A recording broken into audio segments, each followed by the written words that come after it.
Producciones Nacer.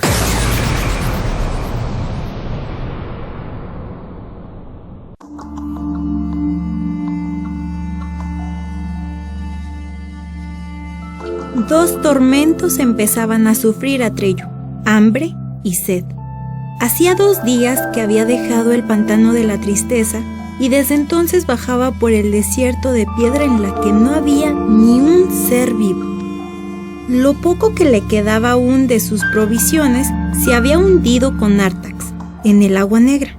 Inútilmente escarbó con las manos entre las piedras para encontrar alguna raíz. Ahí no crecía nada, ni siquiera musgos o líquenes. Al principio se había alegrado de sentir al menos suelo firme bajo los pies, pero poco a poco tuvo que confesarse que su situación más bien había empeorado. Se había perdido, ni siquiera podía determinar ya por el cielo el rumbo que seguía, porque aquella media luz era igual por todas partes y no le ofrecía ningún punto de referencia. Un viento frío soplaba incesantemente en torno a las agujas de piedra que se alzaban a su alrededor. Escaló crestas y cumbres rocosas, subió y bajó, pero nunca se le ofreció otra vista que la de más y más montañas, detrás de las cuales había otras cadenas montañosas, y así hasta el horizonte, en todas direcciones. Y nada vivo, ningún bichito ni hormiga, ni siquiera los buitres que suelen seguir a los caminantes perdidos hasta que se desploman. No había ya duda, la región en la que se había extraviado eran las montañas muertas. Pocos las habían visto nunca y casi ninguno había regresado de ellas, pero en las leyendas que contaba el pueblo de Atreyu se hablaba de esas montañas. Recordó una estrofa de una vieja canción: más valiera el cazador sucumbir en los pantanos, porque en las montañas muertas, en el abismo profundo, habita y gramula el múltiple, el horror de los horrores. Aunque Atreyu hubiera sabido en qué dirección ir para regresar, no le hubiera sido posible hacerlo. Se había adentrado ya demasiado. Si se hubiera tratado solo de él, quizás se hubiera dejado caer simplemente en alguna oquedad de la roca para esperar la muerte, como solían hacer los cazadores de su pueblo en esos casos. Sin embargo, estaba en la gran búsqueda y se encontraba en juego la vida de la emperatriz infantil y de toda fantasía. No podía darse por vencido, por eso siguió subiendo y bajando montañas, dándose cuenta a veces de que, desde hacía mucho rato, caminaba como un sonámbulo mientras su mente vagaba por otros lugares y regresaba solo de mala gana. Bastian se estremeció. El reloj de la torre dio la 1. Por hoy las clases habían terminado. Escuchó el ruido y los gritos de los niños que abajo salían de las aulas y corrían por los pasillos. Se oyó en las escaleras el estrépito de muchos pies. Luego, durante un rato, subieron aún desde la calle gritos diversos. Y finalmente, el silencio se extendió por todo el colegio.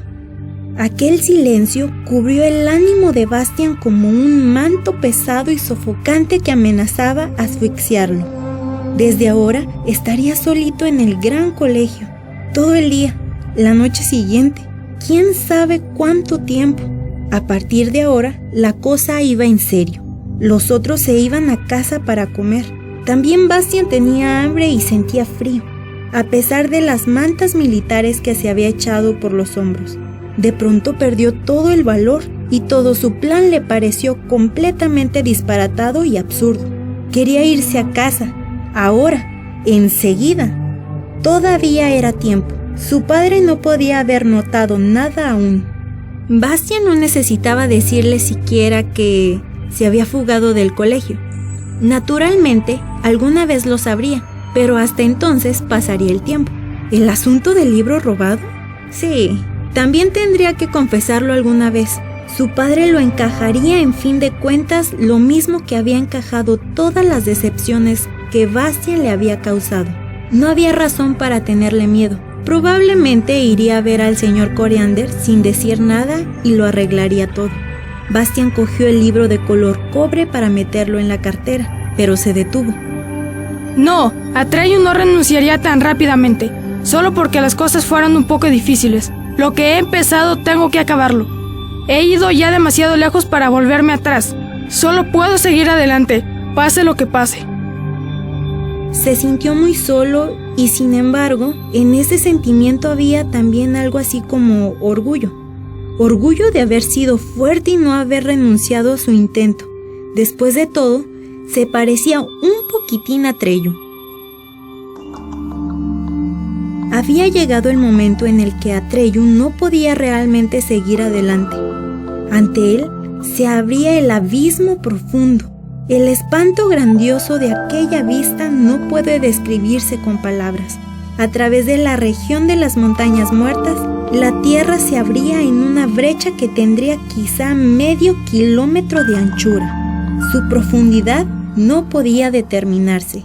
Atreyu estaba al borde de un saliente rocoso y miró hacia abajo, a las tinieblas que parecían llegar hasta el fondo mismo de la tierra. Cogió una piedra del tamaño de su cabeza que había cerca y la lanzó tan lejos como pudo.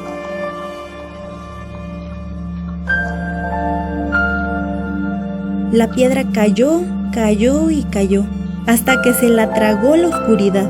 Atreyu escuchó, pero aunque esperó largo tiempo, el ruido del impacto no llegó a sus oídos. Y entonces hizo lo único que podía hacer. Comenzó a andar por el borde del abismo profundo. Sin embargo, estaba preparado para hacer frente en cualquier momento a aquel horror de los horrores, del que hablaba la vieja canción. No sabía de qué clase de criatura podía tratarse. Solo sabía que se llamaba Igramul.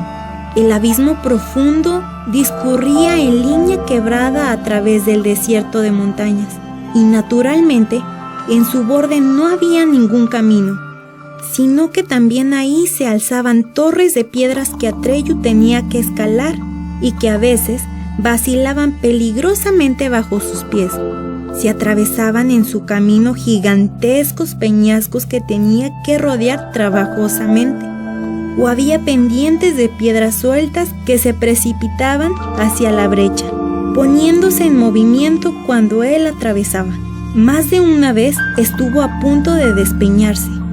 Si hubiera sabido que un perseguidor seguía sus huellas, aproximándose de hora en hora, quizás se hubiera dejado arrastrar a hacer algo irreflexivo, que en aquel camino difícil hubiera podido costarle caro. Se trataba de aquel ser de las tinieblas que lo perseguía desde que salió. Entretanto, la figura del ser se había espesado tanto que podían distinguirse claramente sus contornos. Era un lobo, negro como la pez y grande como un buey, con el hocico pegado al suelo. Trotaba sobre la pista de Atreyu a través del desierto de piedra de las montañas muertas. Le sobresalía mucho la lengua de la boca y llevaba los belfos retraídos, de forma que podían verse sus terribles dientes. El olor fresco le decía que solo unas millas lo separaban de su víctima, y esa distancia disminuía sin cesar. Pero Atreyu nada sabía de su perseguidor y buscaba su camino cauta y lentamente. Cuando estaba en una estrecha caverna que atravesaba un macizo de roca como si fuera una especie de tubo curvado.